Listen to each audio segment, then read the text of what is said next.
The story starts in Pride's Hollow, a simple town, like some that you've driven through or around. Too small to be known, too big to be quaint, where the current decor is peeling paint. A place quite out of reach that time almost forgot, doing the best they can with what they've got. It's quite safe to say that the story began with the death of a despised old man, whose wealth so vast it was only surpassed by the number of people happy to see him pass.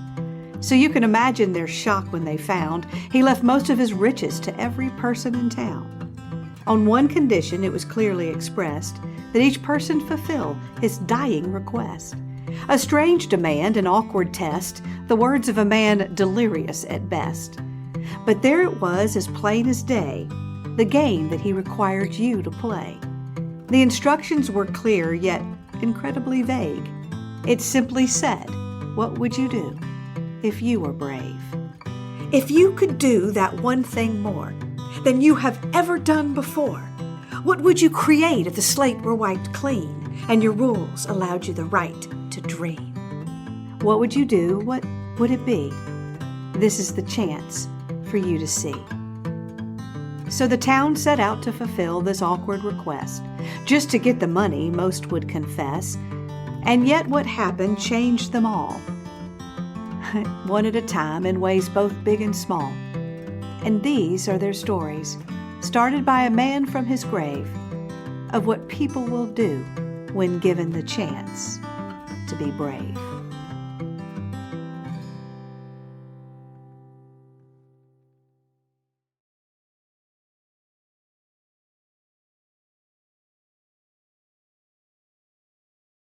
Sometimes courage comes when you stop living to please others, even if it's just for one day. Pride's Hollow is a town that's too big to really be one you've heard of, but too small to be considered quaint.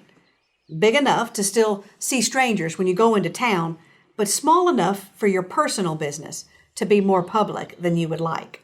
Chances are good, if you grew up in Pride's Hollow, that the lady working the drugstore counter once dated your daddy and never forgave your mama for stealing him right out from under her. Wait, that doesn't sound right. Well, anyway. Gossip is hard enough to deal with in a town like that. But even harder is the expectation passed down to you from your parents and their parents and their parents. For to some, children become the walking embodiment of the fruits of our labor. And if we told everybody you were going to become a doctor, well, gosh darn it, you'd better become a doctor.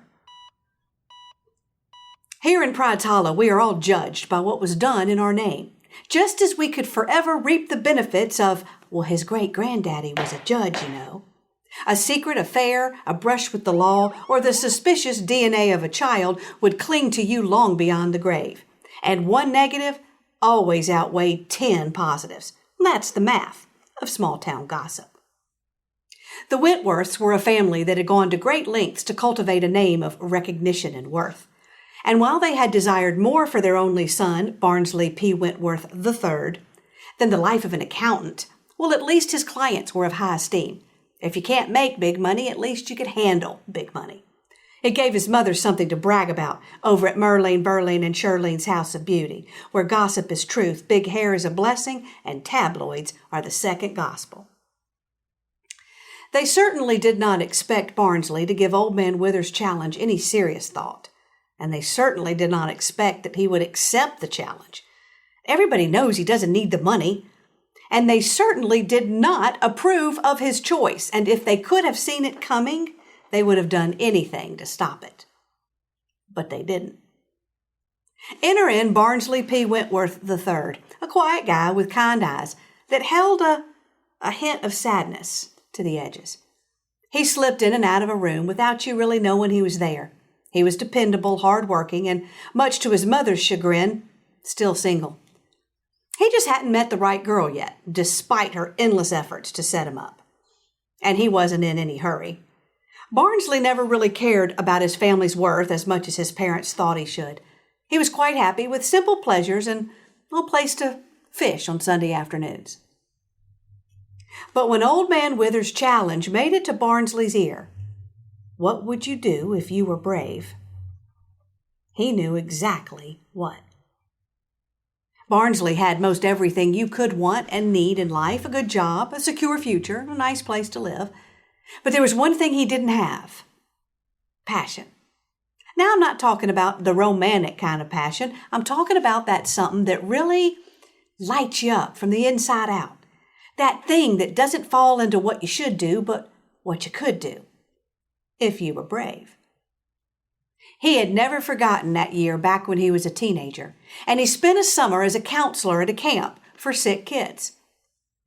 As counselors, their job was to find ways to make the kids' lives more fun, even if it was just for a few weeks, to help splash some color into a world that had been painted in shades of hospital gray. Barnsley, the quiet teenager, was given the unexpected task one day at camp that changed everything. They made him be the camp clown, because the girl who usually did it was sick. And so a quiet teenager who liked math and reading and did not like being the center of attention put on a clown costume. A bright blonde wig painted his face and popped on a bright red nose and floppy shoes. And when he stepped out of his cabin as Juggles the clown, he became somebody else. He never forgot the sound of the children laughing and cheering, or the feeling of accomplishment and pride he felt when he went to sleep that night. He spent the rest of the summer as Juggles the clown. Best summer of his life. So when Barnsley thought about the challenge, it wasn't so much a chance to get the money that he didn't really need as much as an excuse to dig out the costume that had gone missing at the end of summer camp. And just pulling it out of the box filled Barnsley with a feeling he hadn't felt since: passion. He took the day off work, made the necessary calls, went to go buy supplies, and spent hours painting his face with a big, bright, oversized smile. The costume still fit him. Well, it was a little shorter than it used to be, but that seemed to just make him funnier. And when he stuck that red nose on his face and popped his rubber suspenders, his real smile was just as big as the painted one. Word spread quickly through the children's hospital over in Garnett that they had a special visitor. Little feet, little bald heads, and matching patterned hospital smocks shuffled their way to the recreation room in excitement, following the sounds of music and honking horns, where Juggles the clown was already in full-on performance mode. The kids who couldn't get out of bed got a personal visit from Juggles himself and a bedside performance. Wherever he went, he made balloon animals, left noisemakers in silly hats and glasses and fake rubber noses, and a lingering trail of giggles. There was no order in the children's ward that day as Juggles painted over their gray world in a splashing mural of horn honks, bubbles, and brightly colored confetti. It took forever for the nurses to get all that confetti up, but they didn't mind a single moment of the cleanup. Every nurse and every doctor by the end of the day had their own pair of fake nose eyeglasses and a whoopee cushion to use in case of emergency. When it was finally time to leave, Barnsley did something unexpected. Well, even more unexpected than showing up in a clown costume. He promised to be back. And he meant it. And that twinkle in his eye was proof enough. And if you looked close, well, that twinge of sadness that was there just yesterday was gone. As he was driving home, everything looked a little brighter outside the car windows. Even fishing couldn't beat this feeling. He hated that the day was over, and he had sure never said that on the way home from work before. But it turned out there was one more stop he didn't know about. Not a planned stop, but rather a divinely appointed one. As he was headed back into Pride's Hollow just outside of town, he got distracted and he took a wrong turn, which forced him to have to turn around in what looked to be a trailer park. As he was putting the car in reverse, he noticed the row of mailboxes off to the side and how one was covered with happy birthday balloons. He stopped and got out to take a closer look. It didn't take long to figure out which trailer housed the birthday boy, as the door was covered in brightly colored Spider-Man paper that said Happy Birthday, Ben. He reached into his pocket, pulled out the nose, popped it right back into place, and marched his floppy shoes towards that birthday trailer. He hadn't even reached the door when the curtains flickered and you could hear the chorus of squealing kids from inside. The door burst open and little Kool-Aid stained faces started rushing down the ramp which had been built right up to the door. "Clown, clown!" Their squeals were deafening. "Clown, clown!" Ben, the obvious birthday boy, judging by the hat that said birthday boy, came rolling down the ramp in his wheelchair, his eyes as wide as saucers. What looked to be his mom stood there in the doorway, with this confused look on her face, still holding the cake knife covered in blue Spider-Man icing, staring in disbelief at the clown she had told her son they could not afford. This didn't make sense. Who could have arranged this? The boy's father had been out of the picture for years. What if this guy was some kind of creepy dude? But there was something about his eyes. They were kind. And when he winked at her, she just knew it was okay. Juggles held court that day in the trailer park gravel lot for Ben and his friends. He made balloon animals and sang silly songs and made funny noises and gave out presents to everybody. He even made a Spider-Man web out of balloons, which didn't actually look anything like a web, but nobody cared. It was the perfect magical day. Ben grabbed Juggles' legs and whispered, "Thank you. I knew you'd come." And Juggles had another feeling tugging on his heart that he didn't recognize. When the kids went back inside for more cake, the mother told Juggles, "I don't know where you came from, but thank you. I just wish I could pay you something." "How about a cup of coffee?" he said. And they sat on the front steps and became unexpected friends. Driving back that night, Barnsley made a decision that would forever change his life and baffle his boss. He would trade in that ledger and briefcase for a squeaky nose and a clown costume, and he would never look back.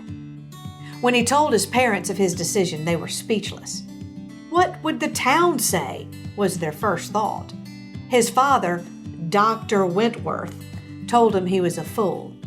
His mother said he was sending her to an early grave. And the news spread through town quicker than chicken pox through daycare. His mother couldn't go to the beauty salon for weeks, she was so mortified, till Sally Jane's high school daughter got pregnant and the gossip had changed to a new topic. Barnsley P. Wentworth III had traded in a lucrative, respectable job to start a camp for sick children. He worked long hours with breaks only to go fishing, and on those days he was gone fishing, Juggles the clown would make a surprise appearance. Barnsley's parents eventually came around.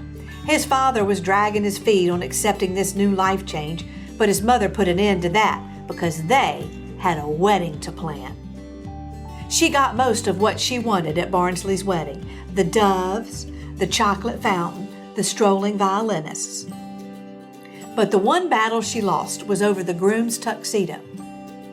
She would forever hold over his head her chagrin at seeing her one and only son meet his bride up at the altar wearing a clown costume. But how could she complain about that today, with her new grandson Ben sitting right beside her? After all, he was a Wentworth now, and she was pretty sure she heard him say he wanted to be a doctor.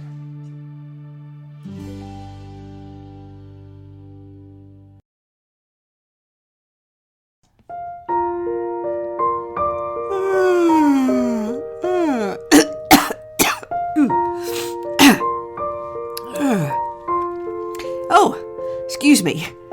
Hey, everybody. Kelly Swanson here. Yeah, that's me under this blanket. I can't come to the computer today because, well, I have COVID. Oh, don't worry, I'll be fine. I'm just catching up on my sleep, which is an understatement. I hope you are all well and staying healthy. As I dream under here in my germ cocoon, I imagine that outside my door, the rest of my house looks like this. When in reality, I'm afraid it probably looks like this. But that's okay. Messes can always be cleaned up later. Life is too short to sweat the things that don't matter. For most of us, 2021 is off to a rocky start. despite our best intentions to turn the page on a new year, but we'll get through it. And one day, well, all of this will be behind us too. In the meantime, I'll keep bringing you more stories that inspire and encourage you to be brave and live life to the fullest. I hope you liked today's episode about Juggles the Clown. And while this is a Pride's Hollow story, I know that one day someone will watch this episode and totally recognize their story in it.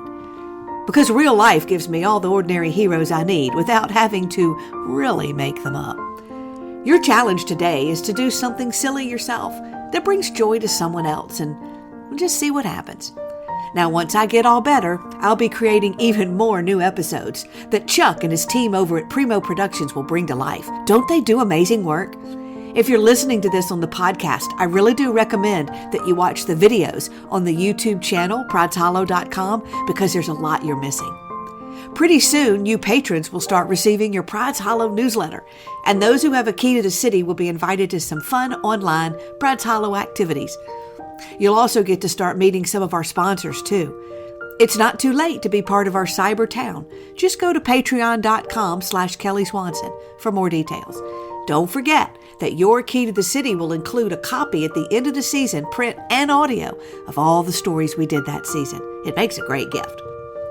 Okay, all this talking is wearing me out. I'm just gonna close my eyes for 1 minute.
And so the sun sets on this episode's guest of what one more did with that old man's request. But soon I'll be back with a new tale to unfold, for there are many more stories still left to be told. For this challenge has started with no end in sight, as each person closes their eyes and takes flight. But until next time, maybe you'll find the chance to close your eyes and join in the dance. Maybe this story whispered from that old man's grave will push you to find out what happens when you choose to be brave.